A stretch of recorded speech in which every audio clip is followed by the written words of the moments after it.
Hello guys, pumunta na po kami ngayon sa palaisdaan, pamanguha po ng bagungon, clam at alimasag po.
Guys, nakakaiyak guys kasi nga kanina habang nag-edit ako sa CapCut, 25 minutes na sana na video yon. Tapos ako sabi, nung pa-save na ako, sabi niya parang hindi po enough yung storage, kaya Kaya po, kailangan ko mag-delete ng mga videos o ibang photos. Tapos dinelete ko nga po yung 3 videos na may parang habang 5 to 6 minutes. At yun po talaga yung parang mga yung video na na inedit ko rin po sa CapCut. Di ko po alam na na mawawala po pala yung video kung dinelete mo mawala po yung video sa CapCut kapag dinelete mo ito sa galery na hindi mo pa nasisave yung yung yung video mo o yung project mo sa CapCut mismo. Kaya nagsisi ako ngayon guys kasi yung video, ang ganda na sana nung kinalabasan kanina, kumpleto na may mga audio na. Tapos nung pabalik ko guys, nawala yung 3 video, para yung video na parang sila yung main, ay yung alam mo yun, yung parang main introduction. Kasi nga doon ko sana ipapakita sa inyo yung pagkuha namin ng tuway o yung clam, pero hindi ko nga po mapakita sa inyo guys. Parang naiyak ko, pero ayokong umiyak kasi nga kasalanan ko talaga guys. Sorry, hindi kasi ako masyadong magamit ang hindi kasi ako magaling sa mga pag-edit. Pero sana guys, kahit ganito lang yung vlog ko, sana kung maging interesado mo kayo sa channel ko, subscribe na kayo guys. At sana lumagaw itong YouTube channel ko. At sana kung lumago man ito, sana matupad ko na magamit ko na magawa ko na yung purpose, yung purpose kung bakit gusto kong maging vlogger, ganun. Ay, hindi pa talaga ako paniwala na edit ko yung 3 videos. Pero tingnan nyo guys, ang ganda ng sunset, ang ganda ng lalakaran namin. Bale siguro mga alas 6 na ata ng hapon, kaya medyo hindi na masyadong maliwanag. At alam niyo yung sun, at yung ang sarap dito ng simoy ng hangin. At hindi kami nakakaramdam ng pagod kasi nga guys, yung parang ang lamig ng ihip ng hangin.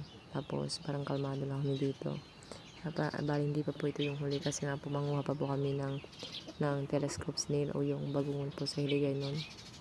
At kasama rin po namin yung aso namin.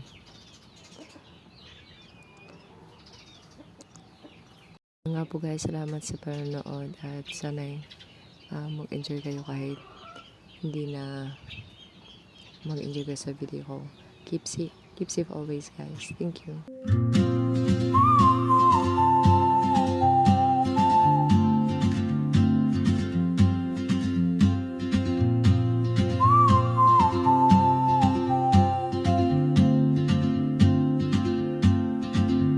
She moves like a map with no borders, a whisper caught in the wind.